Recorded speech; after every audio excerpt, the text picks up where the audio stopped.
back to the show. I have with me here Ambassador Zita Benson. Hello, Zita. How are you? You are looking nice, though.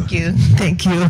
Say hi to my listeners. This is the Ghana Agenda. It's mostly political and it's dedicated to Ghana. We say hello to my viewers who are seeing you for the first time. And they are now looking at you in reality. I'm looking at you here and I'm amazed at what I'm seeing. So, Hi, viewers, everyone watching us. It's a pleasure to be on Ghana Agenda. All right. Thank you so much. And thanks for actually accepting to grant us. I want you to look at the camera because then you can see you and see all the beautiful things that I'm describing here. But, Madam, what are your expectations today? We know the former president is going to be talking to us shortly. What are you expecting to hear? Oh, well, I'm expecting to hear so many good things from him, his plans for the future, what he has in store for Ghana, considering the mess that we are currently facing in Ghana, the hardship and all the troubles that Ghanaians, this MPP government led by Nanado is taking Ghanaians through. So I'm expecting him to tell us how he's going to make things better when he comes in 2024. Good. I'm expecting that too, because the gas prices. Anytime I send money to my mom now, she just tells me, within a week the money is gone, and oh my God, I'm like, Ghana's not the only place that gas prices are expensive. So how is it that just the little gas price that is up, things are so difficult in Ghana? Fred, it's not just the gas prices that is up. Everything is up. Right. Cost of goods and services, everything is gone up the roof. You something like, for instance, a bag of 5 kilo rice that we used to buy for like 30 Ghana cedis is now selling like 100 Ghana cedis. So everything, even the ball of kinky. A ball of kinky under John Mahama was 1 cedi. Now it's like 3 cedis. I hear some people are selling it for 5 cedis. So everything is gone up. Kinky alone is 5 cedis. Just one ball. Yes, just one ball. Very small. It's not even big. Fish hasn't come. Fish hasn't come. Oil, everything, daily things that Ghanaian use, food, services, soap, anything, everything is gone up. That's why the money you send to your mom doesn't stay long. It's not that she's misusing it. But if you take the price of gas, for instance, the argument of the MPP and their people is that, gas prices has gone up everywhere in the world. And so we shouldn't complain. But look at the taxes on our gas. There's so much, let me say petrol, because in Ghana, we don't say gas. If you say gas, they think that you're talking about gas for cooking. We are talking about petrol, not gas for cooking. We are talking about petrol. So if you take petrol, for instance, the pricing in Ghana, there's so much taxes on them. So that that alone makes the price of our petrol very, very, very high. Now, even America, yes, the prices have gone up in America. But if you convert how much a gallon of petrol is selling in Ghana, 51 Ghana cedis right now, it's still more expensive than in America. And in America, what I said is they cannot compare. They cannot compare because the earning power in America is different from the earning power in Ghana. My name is Manasseh Malcolm Minter. Did you say that again? Manasseh Minter. Okay, so the noise is loud, so I don't know. All right, Manasseh. What is your expectation today? What are you expecting to hear from the president? Well, the truth of the matter is that I think this is the third time I'm about to meet with the president. I was in this particular town, Waltham, when I was a student at Bentley University, that the president delivered a very powerful speech at a commencement speech in Waltham, which was the commencement speech for one university by name Brandeis. And then the second encounter was actually in Worcester, Massachusetts, when he came to visit us. So I think that the president has always delivered. I mean, he's a very humane person. He makes very well articulated all his terms and things that he will say. And I don't think today is going to be any different. As a matter of fact, the president is going to talk more of the economy in Ghana. And you all know what exactly is happening in Ghana. The city is gammuting against all the national and interbank exchanges. And I know the president is going to talk a little bit about that. The president is also going to lay bare the camera for me, please. The president is going to talk a little bit also about his agenda 2024 and how he's trying to position himself in the larger Ghanaian discourse. And we expect more also about the modalities. We expect some of the structures in the NDC as far as our re-regulation activities are going on, and also the timeline for our branch elections, and also what the party is doing for those of us in the diaspora, especially in the US here, and then how we can position ourselves together to help the agenda, which is Agenda 2024. So I expect the president to talk more about the economy and more about our welfare. When I mean welfare, I'm talking about we members of the NDC fraternity, and also about things that the party is doing to position itself more strategically and very, very important towards Agenda 2024 for his re-election to power. All right. But let me ask you this, Chairman. You've heard the Minister of Finance describe measures that the government intends to undertake to lessen the burden on the people of Ghana, the gas price. We're talking about everything going up, literally, to where, he announced that they are going to cut the, fuel coupons that they give to ministers by 50%. He announced a couple of measures. You've heard him. What do you think about those measures? Don't you think the president and the administration is trying their best? There's one thing that is surprising to me. Look at my people. That sometimes when somebody have lied to you once, twice, 3 times, then it looks like you are allowing that person to make you a fool. Okay. There is no time they will ever speak the truth to you.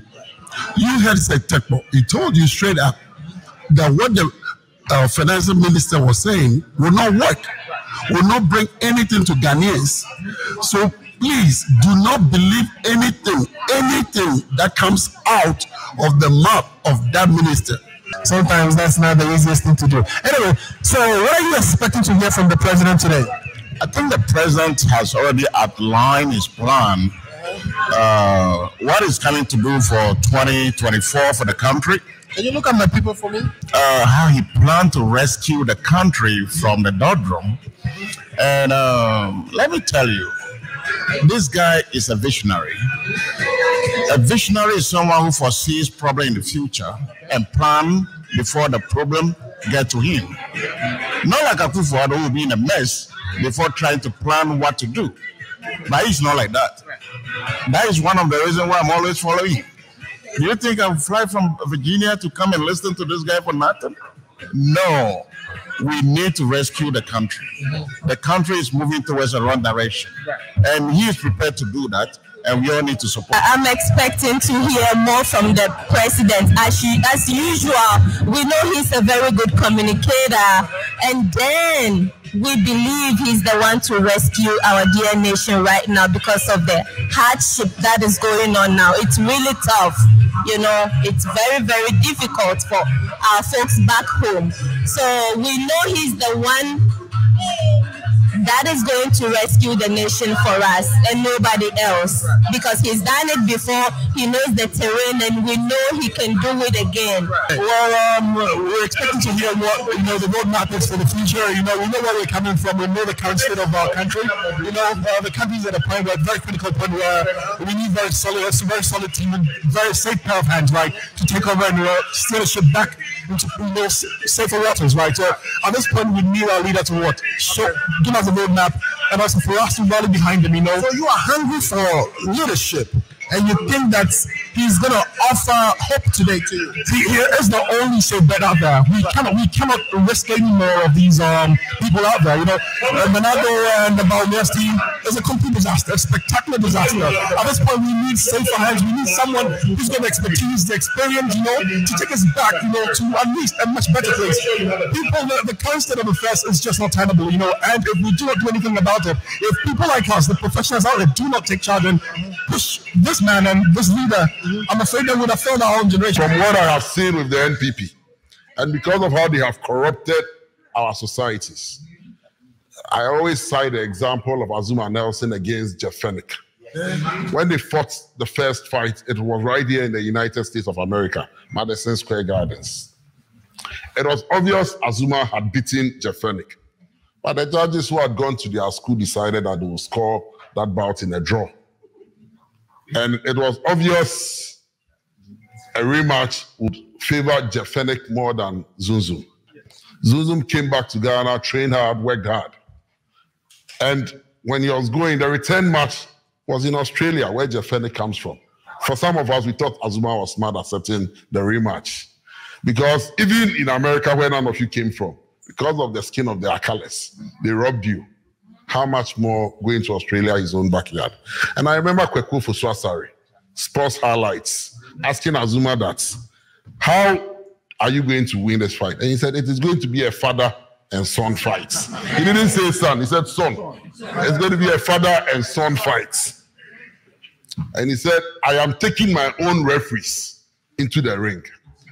It sounded alien to some of us. So I was wondering how they were going to take, or how Azuma was going to take his own referee, since it's the WBC that decides who the center man and who the judges were going to be.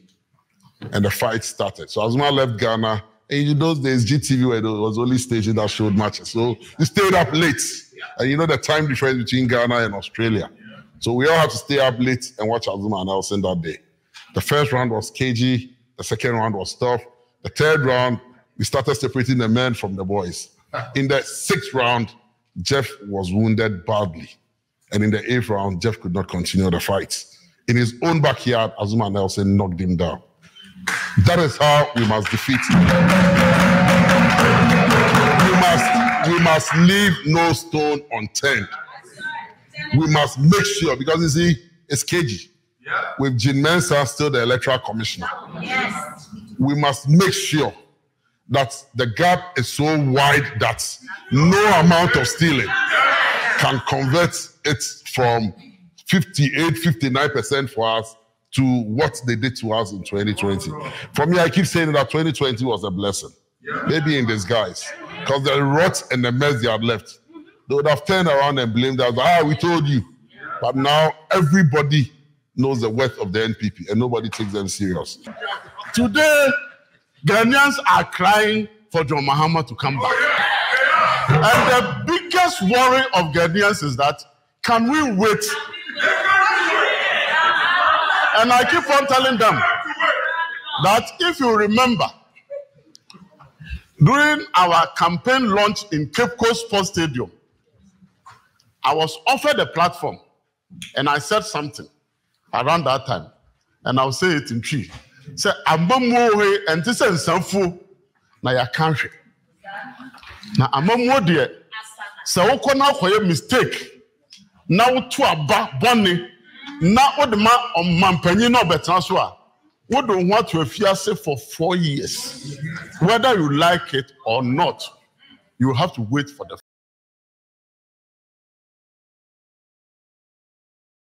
4 years. So I want to state categorically clear here that we in the NDC, we are Democrats. The 1992 Constitution was conceived and birthed by us.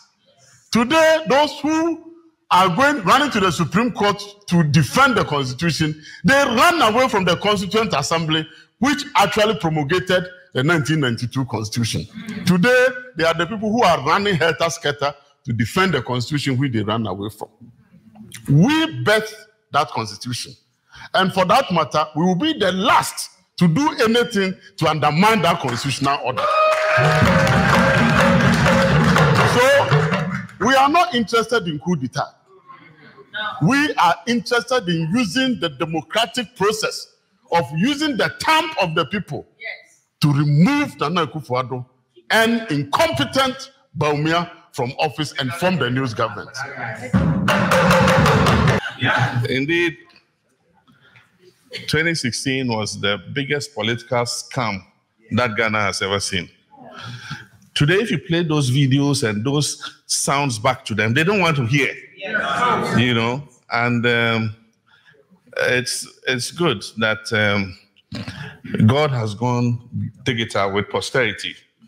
I I thought that when I said posterity will be the judge, it was going to take generations, and my great-grandchildren will say, oh, your great-grandfather has been vindicated. But like I said, God has gone digital.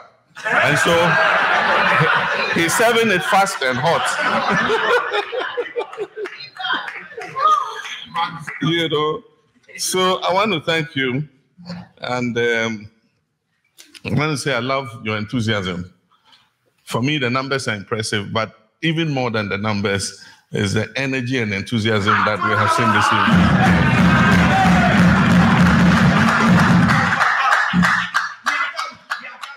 We held elections in 2020, and the chairman has spoken a bit about what happened during that election. We went to the Supreme Court after the election. It was an election that was like no other. One, in the sense of the fact that it left 8 of our citizens dead, you know, brutally gunned down by people who supposedly were in uniform. And we know that a lot of those people are the invisible and Delta forces and other forces that have been drafted into the army and the police.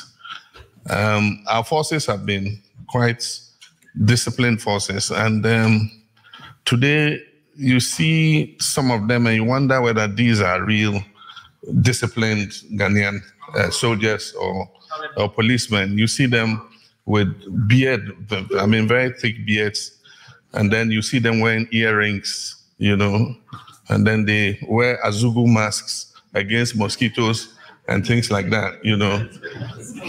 Well, they asked Azugu why they were wearing masks, and he says because of mosquitoes, you know. And they played a role in the election, you know, that I believe led to the kind of violence that happened. Of course, the dress rehearsal was Ayawaso West Wogon. And they said it plainly. I mean, an official top executive of the MPP said, if you think Ayawaso West Wogon was something, just wait. The main election, you'll see something. And truly, you know, they played it out during the election. For the first time in collation centers, you saw heavily armed military officers. These previously, I mean, we've all been MPs before. Security in collation centers and around electoral polling stations was handled mainly by the police. The military were not involved. On this occasion, you could see military at polling stations, you know, and you could see them in collation centers. And I think that it was wrong. We went to court for many reasons. One, because there were many anomalies in the results. The electoral commissioner, as I said, as the chairman said, went to an unknown location and declared the results from there. And after she declared the results didn't tally. And so they came and changed the results and changed it, we don't know how many, multiple times.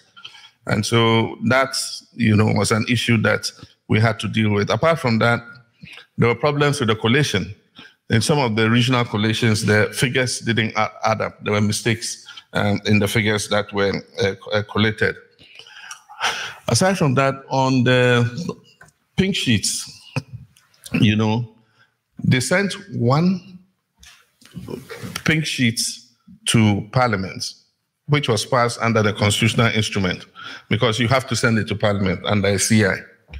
And on that pink sheet, there was a column which said you had to record how many people had been verified by the biometric machine. Now look at the subterfuge. When we were preparing for the election, just before the election, we noticed that they had swapped the pink sheet. And the pink sheet that was used for the election did not have the column for biometric, how many people were biometrically registered. And so when we raised it, they said, oh, it's an error and something that they'll rectify it. So then what they did was they gave the electoral officers a stamp and said that they should stamp, after they fill the pink sheet, they should stamp and record the number, you know, in the stamp, by the stamp, it had made provision for them to record the number.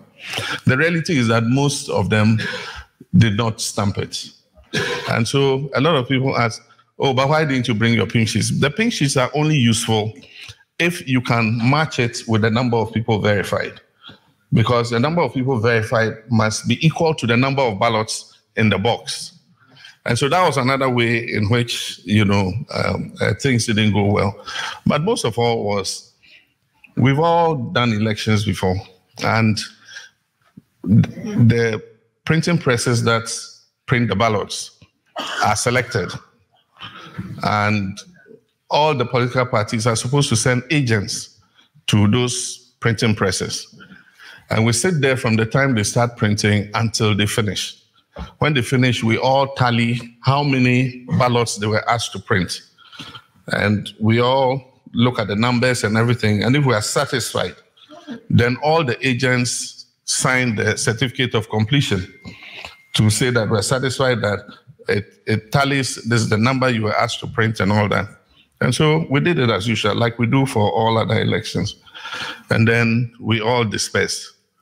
Only for one of our agents to go back to a printing press. He was going to look for something. I think he had left something there. He had left his laptop bag. And so he was going to look for it. And he went and saw millions of ballot papers being printed. And so when we asked first, but why are you printing ballots? We finished printing the ballot papers. What are these extra ballots for? And they said, oh, the EC asked them to print it. Ask EC, why are you printing these ballots? At first, out of confusion, the first answer we got was that, oh, in case there's a second round, we'll need the ballot papers. But 7 people don't go into a second round. All the people who were on the ballot paper for the first ballot were on that ballot paper, the same ballot paper. Ballot papers for a second round should be only two candidates because it's among the top 2. And so no proper explanation for why those ballot papers were printed. They said, oh, it was a mistake, that's all. And so let's go and burn it together. But before we discovered that, how many more hadn't been printed and taken away before we came and discovered what was there?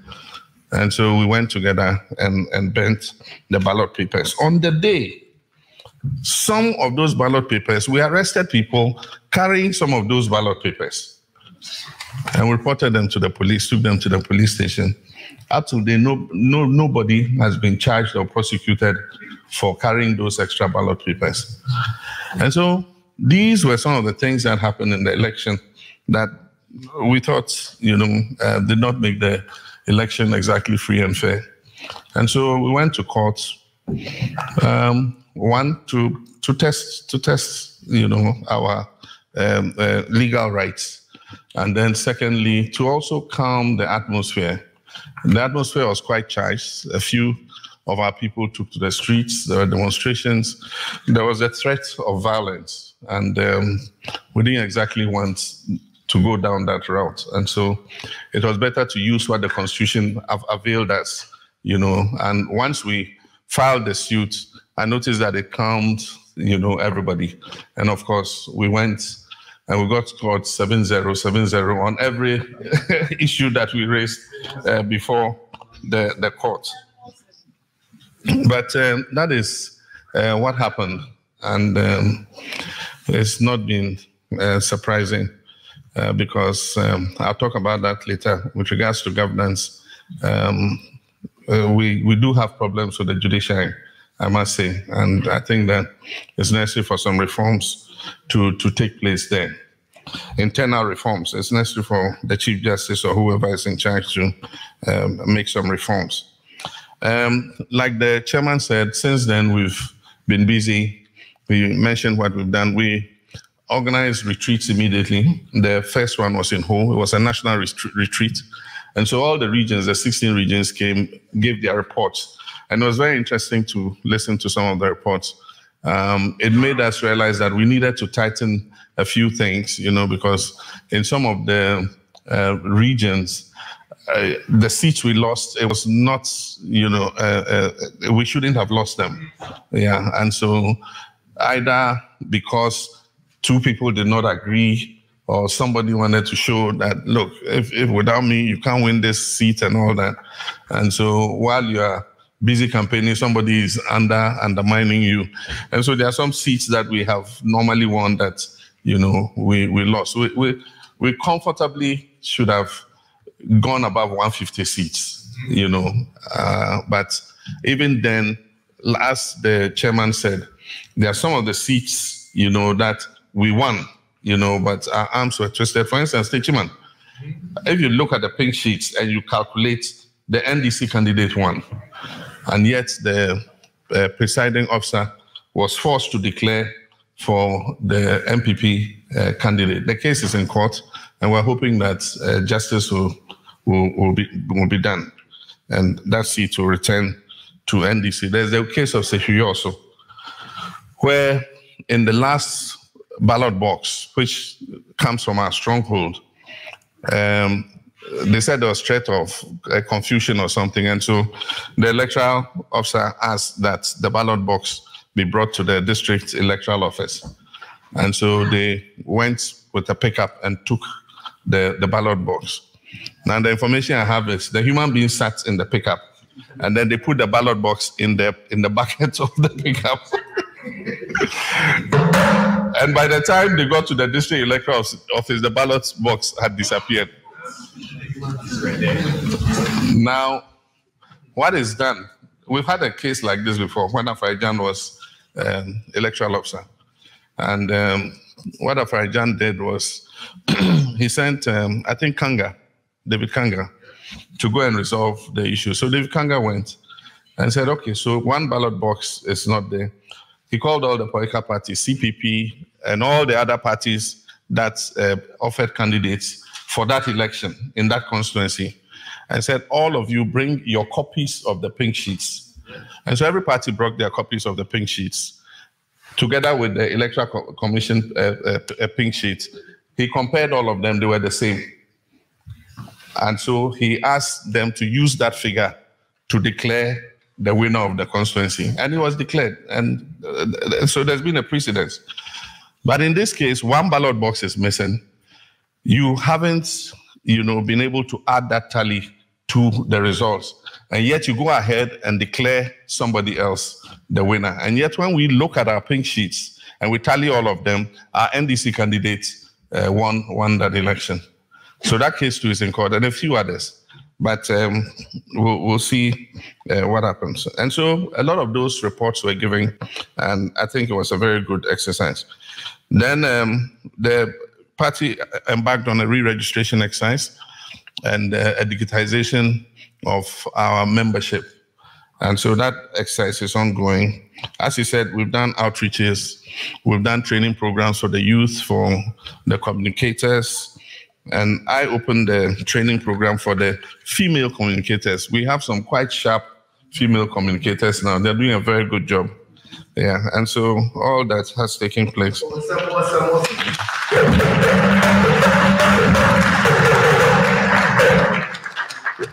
And as you said recently, we are embarked on outreaches. We finished 15 regions. It's left only with Eastern region. Last week, we were all in Ashanti region to do the outreach and branch audits to make sure that the branches are there and operational. And we spoke to them about party mobilization and all that. And the chairman forgot to tell you a funny incident in one of the branches where some NPP youth who are disgruntled decided that they want to join NDC. And so they went to our party chairman and said, oh, they want to come and join the party. And he said, oh, Debbie, I am a party, I am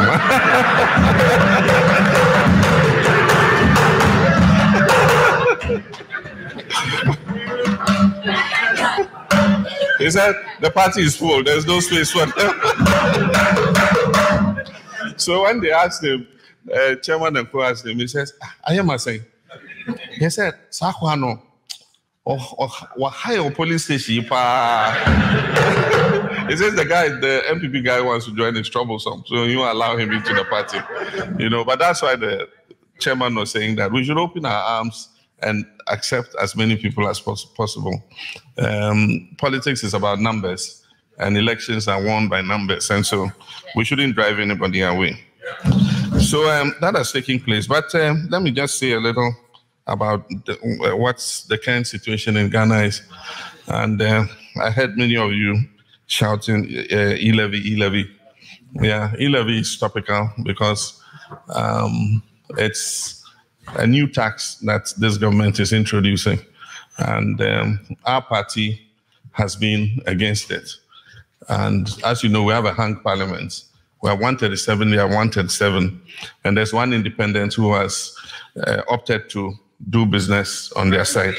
So that brings them to 138 in any vote. Unfortunately for them, one of their MPs is absent out of the jurisdiction. And so they've not been able to marshal their numbers. It makes us 137, 137. And that has made it difficult for them to pass it. But what's the reason why we're against the e-levy? It's a regressive tax. And we think that, as the vice president himself said, then he was running mate. He said that he didn't think that mobile money should be taxed. Because, no, he was vice president when he said it. He said he didn't think that mobile money should be taxed because it's used mostly by the poor and vulnerable people. We had said that we wanted the formal sector to be banked because most of them had no bank accounts. And so mobile money became a very useful way to bring them into the banking system. And so most of them have mobile wallets, and they either transfer money with their mobile wallets or they use it to pay for goods and services. And what is happening is government wants to impose a tax of 1.7, now 1.5. First it was 1.75, but they say they've reduced it by 0.25. So they want to impose a tax of 1.5 on it. Now what it means is that if you have your account and you go with your check to your account and you take money out of it and you take the cash and you go to any supermarket and buy anything, you don't pay any tax. But then if somebody takes his mobile phone and goes and pays for anything like you in the supermarket, apart from the normal taxes that we all pay, value-added tax and things, you pay an extra 1.75, and the thing is, the tax is multiple, because if my employer puts my salary in my mobile wallet, let's assume 1,000 Ghana cedis, for just as an example, 1,000 Ghana cedis. Anytime I spend above 100 cedis, I'll pay 1.75. If I send money to my mother, I'll pay 1.75. If I send money to my child in school, I'll pay 1.75. Any electronic transaction I do above 100 cedis, I'll pay 1.75. But if I have an account and I go and draw my 1,000 cedis, I'm good to go. If I spend it on anything, I don't pay 1.75. So it's like a tax on tax. Because you paid me my salary, you've taken out the tax already, and yet anytime I spend that same salary, using it electronically, you tax me. And so it's a regressive tax, and that's why we are against it. And we've all been fighting for a cashless society so that people don't carry cash around. Now, if you introduce this tax, it will encourage people to carry cash around. So it's stuck. And what they've tried to do is to injunct our member for Asin North. They're trying to get the court to place an injunction on him not to carry himself as a member of parliament, so that will reduce us to 136.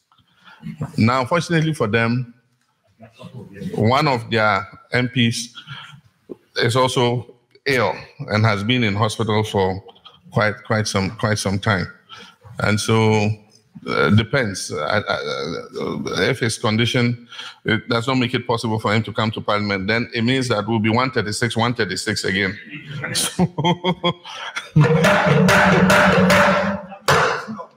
we don't know exactly what is going to happen, but they are making all efforts. I mean, they went to the same Supreme Court and went and got a verdict that says that deputy speakers presiding can have a right to vote.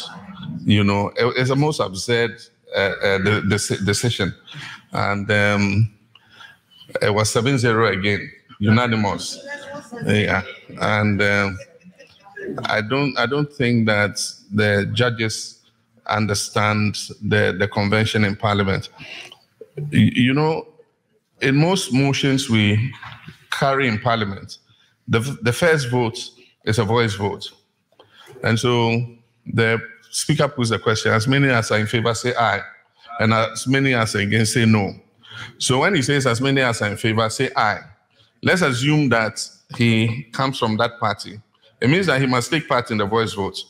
So I'm presiding, and then I put the question, as many as are in favor say aye, then I shout aye with my party. As many as are in favor against say no, then I listen to the no's. How can you give an impartial verdict? You know, it's like a referee in your own match, you know, referee and player at the same time. But there are many other things that will create a problem, you know, and already we're beginning to see it with the quorum issues and all that.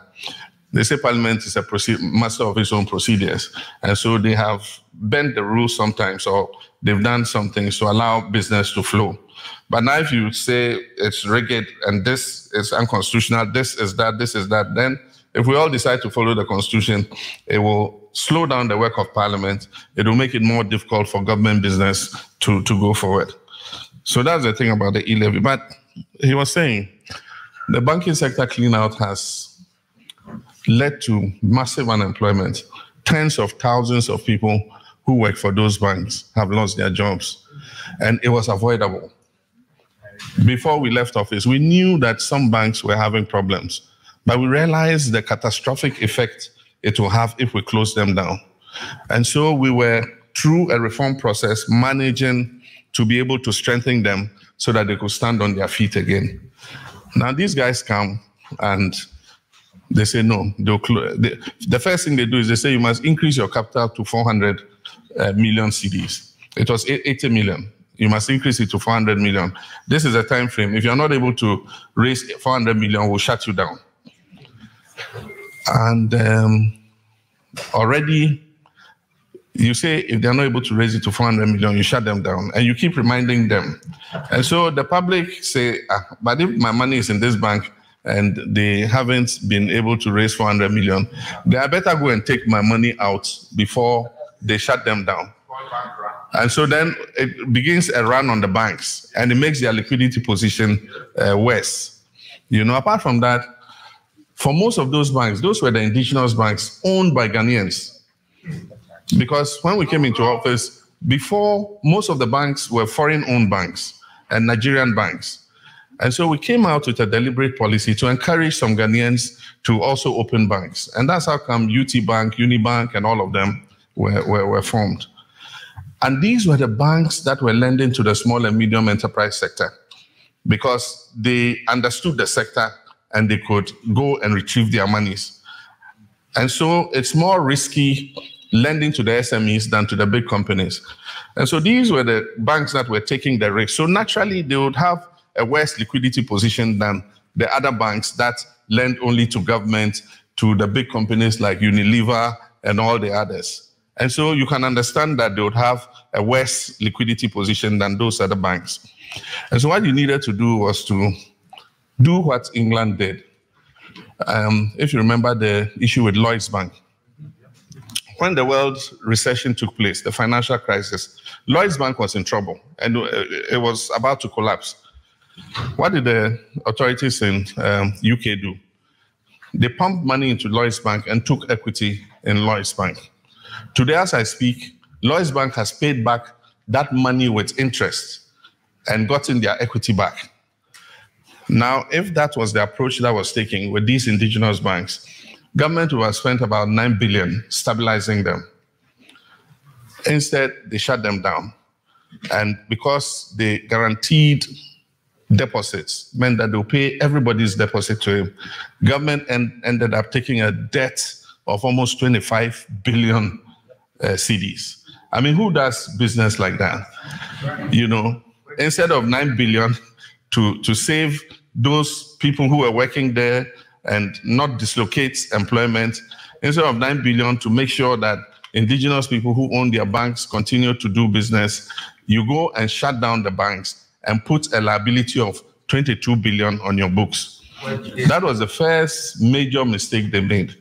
And so it was an unnecessary liability. Now what he started doing was, instead of adding it to the deficit, he put it as a footnote. So anytime he presents the budget, he doesn't add the 22 billion, but it's a liability for government. You by all means be confronted with it. You by all means pay it. And so you must put it so that you see the true deficit number. I accused the finance minister several times that he's doing creative accounting, because there are some huge liability numbers that he will never add to the budget. He puts them as appendices.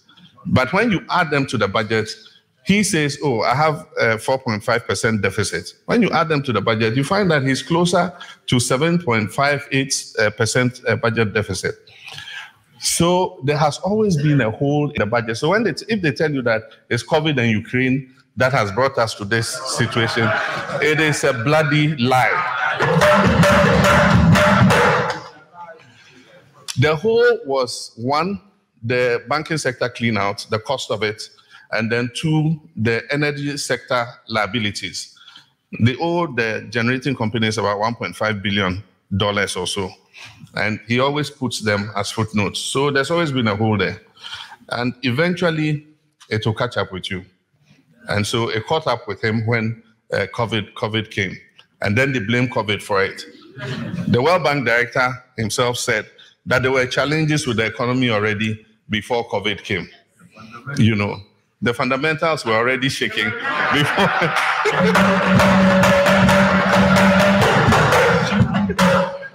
You know, so you can do all the propaganda you want with the fundamentals. You know, COVID will expose you, and that's exactly what happened. You know, but for me, the sad thing is about our children. You know, mortgaging the future of our children. We passed a levy called the Energy Sector Levy Act. ESLA is called. These guys insulted us to high heaven and said we were the most, you know, insensitive government in the history of Ghana. And the ESLA was supposed to be for 5 years, and it was supposed to pay down the energy sector debt. And they said as soon as they come into office, ESLA is one of the first taxes they're going to take off, and that they're moving from taxation to production, from taxation to production. And so they came, and lo and behold, they didn't remove ESLA. But beyond not removing ESLA, they went ahead and created what we call ESLA PLC. It's like a company, and they assigned all the proceeds of ESLA to that company. And then they used that company, ESLA PLC, to float a bond. And so ESLA cannot be taken out of our petroleum price buildup until 2035. Until 2035, ESLA cannot be taken out of our petroleum price buildup because they've taken that money and they've spent it. And so they'll go out of office. Future governments will come and have to continue to collect ESLA to pay for that. But not only that, Get Fund, you must have heard that the mortgage Get Fund too. The mortgage Get Fund for 15 years. And so the proceeds of Get Fund, I think about 60% have been mortgaged to for 15 years. And so the 40% left is not enough to pay the contractors who are doing all the jobs in your former schools. For those of you who went to school in Ghana, you know that we use the Get Fund to build dormitory blocks, dining halls, and things. And so that's how come they're unable to pay those contractors, because 60% of that fund has been mortgaged for the next 15 years. They've taken the money and spent it, you know. And so that is what they are thinking of doing with the e-levy too. And the transport minister let the cat out of the bag when he went to parliament and said, oh, we're going to collateralize the e-levy. And quickly, John Kumar, the deputy minister, came and said, no, it's not true. We're not going to collateralize it. But anytime they do that, they mortgage the future of our children. I mean, if you mortgage something to 2035, maybe several of those people who have done the mortgage will not be there It is you, the younger ones, and our children who will have to come and pay, those monies. That is what this government has done. The forex is tumbling. And I remember, if the fundamentals are weak, the foreign exchange will expose you. But in this circumstance, they say, no, the fundamentals are not weak. And they are behaving like, a ship that is sinking. You are in a ship that is sinking. And there are ships passing by. And they are seeing that, this ship is in trouble. And they ask you, are you in trouble? You say, no, the ship is okay. The economy is crashing. And you say, no, the economy is robust. It's robust where you don't have the liquidity for anything. So now it comes to the issue of review. The meaning of the word review. I said that when I come into office, within 90 days of my administration, I'll call a stakeholders meeting and bring everybody who is a stakeholder in the education sector to review the free SHS so that we can make it more efficient, cut out the waste and all that. And of course, they did politics with it and said, review means cancel. And I remember at the time I said, there's only one lawyer in Ghana that I know in whose vocabulary review means cancel. Now today, they say all flagship programs are up for review. And so the question is, are they canceling those projects because you are using the same word that I use, so that's what's happening. Aside from that, governance institutions, and that's what I was saying, have been politicized. Most of the governance institutions have been politicized. I gave the example of the judiciary.